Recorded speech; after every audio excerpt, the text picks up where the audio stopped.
St. Louis Federal Reserve President James Bullard on Thursday said he joined Cleveland Fed President Loretta Mester in advocating a 50 basis point interest rate hike at the central bank's meeting earlier this month. Recently, heard of this news, lots of folks invested in American stocks have been pretty unhappy. Last week, there was a big shakeup in the stock market, making people even more anxious about how inflation is affecting their investments. Bullard's comments just added fuel to the fire when Bullard suggested a 50 basis point rate hike and hinted that there might be another one in March. It set off panic among investors, who started selling their stocks.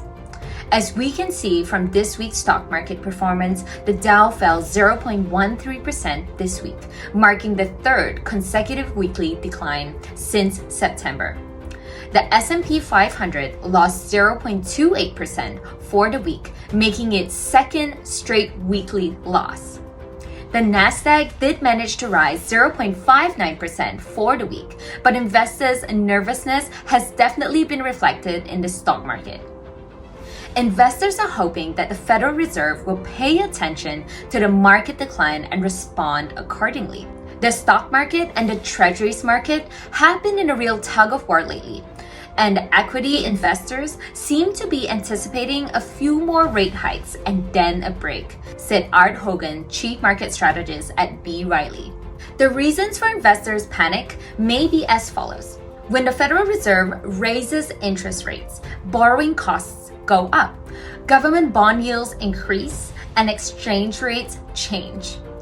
All of these factors seriously affect companies' profitability, which makes consumers reluctant to keep investing. Meanwhile, investors' expectations for the future also change. A rate hike suggests that the U.S. economy may experience higher inflation and stronger economic growth, which may cause investors to expect a correction in the stock market.